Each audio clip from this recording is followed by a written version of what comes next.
విధానాలు ఉల్లంఘించి ఏర్పడింది అని అన్నప్పుడు వారి మనసులో ఇంత కక్ష ఉంది తెలంగాణ పట్ల అనేది తెలంగాణ ప్రజలు ఊహించలేదు. వారు మొదటి నుంచి ఎందుకో తెలంగాణ పట్ల వివక్ష కాదు కక్ష చూపిస్తున్నట్టుగా అనిపిస్తుంది.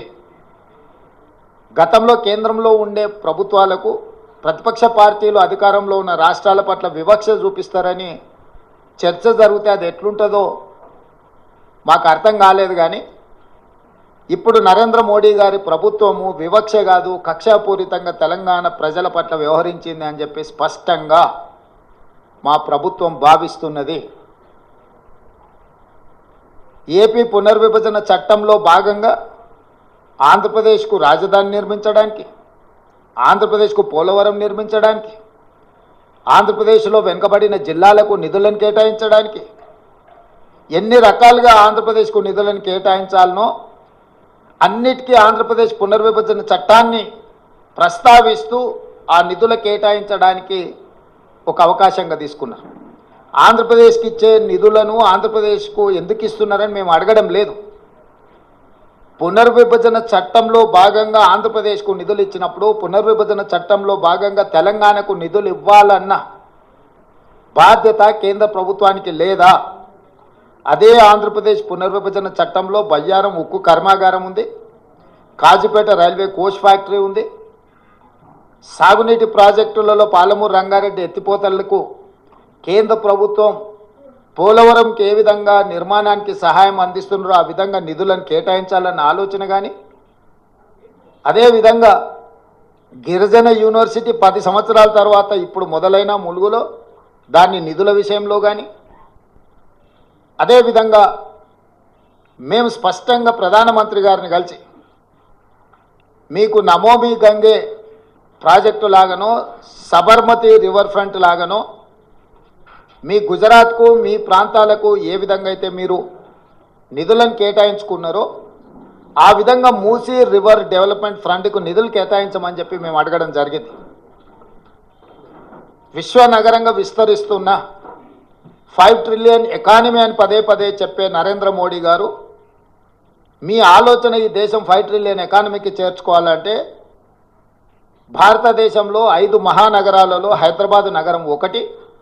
ఈ హైదరాబాద్ నగరానికి మెట్రో విస్తరించడం ద్వారా ఇక్కడ మౌలిక వసతుల యొక్క అభివృద్ధిని చేయడం ద్వారా విదేశాల నుంచి పెట్టుబడులను ఆకర్షించి లక్షలాది మంది నిరుద్యోగ యువకులకు ఉద్యోగ ఉపాధి అవకాశాలు కల్పిస్తే దేశం యొక్క ఎకానమీ పెరుగుతుంది అని చెప్పి వారికి చెప్పడం జరిగింది.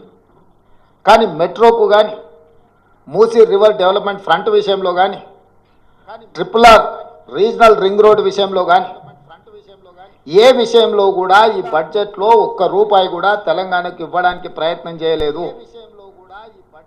ఆనాడు యూపీఏ ప్రభుత్వంలో కేటాయించిన ITIR కారిడార్ను గతంలో తెలంగాణ అధికారంలో ఉన్న ప్రభుత్వము కేంద్ర ప్రభుత్వం ఇద్దరు వివక్ష వల్ల ITIR కారిడార్ను మరుగున పడిపోయింది. ITIR కారిడార్ వస్తే పెట్టుబడులు వస్తాయి, పెట్టుబడులతో పాటు IT రంగ నిపుణులకు వేలాది లక్షలాది ఉద్యోగాలు వస్తాయి. మీరు దానికి సంబంధించిన కార్యాచరణను కూడా చేపట్టండి అని చెప్పి కేంద్ర ప్రభుత్వానికి మేము విజ్ఞప్తి చేసినాం. ఈరోజు ITIR కారిడార్ గురించి ఎక్కడ ప్రస్తావన లేదు.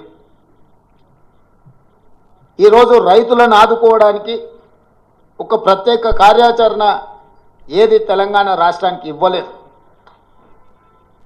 ఎడ్యుకేషన్ పట్ల కానీ, ఇరిగేషన్ పట్ల కానీ, హెల్త్ పట్ల కానీ, ఎంప్లాయ్మెంట్ పట్ల కానీ ఏ ఒక్క అంశంలో కూడా కేంద్ర ప్రభుత్వము తెలంగాణ యొక్క అభివృద్ధి కోసము ఆలోచన చేయలేదు. ఈరోజు సబ్కా సాత్ సబ్కా వికాస్ అనేదైతే ఉందో ఈ స్లోగన్ బోగస్ అని చెప్పి బీజేపీ నిరూపించింది. వికసిత్ భారత్ అనే దాంట్లో తెలంగాణ భాగం కాదు అని ప్రధానమంత్రి గారు అనుకుంటున్నట్టుగా ఉన్నది. అసలు మొత్తం బడ్జెట్ను స్థూలంగా చూస్తే వికసిత్ భారత్ 2047 48,21,000 కోట్ల రూపాయల బడ్జెట్ను చూస్తే కుర్చీ బచావో బడ్జెట్ లాగా ఉన్నది.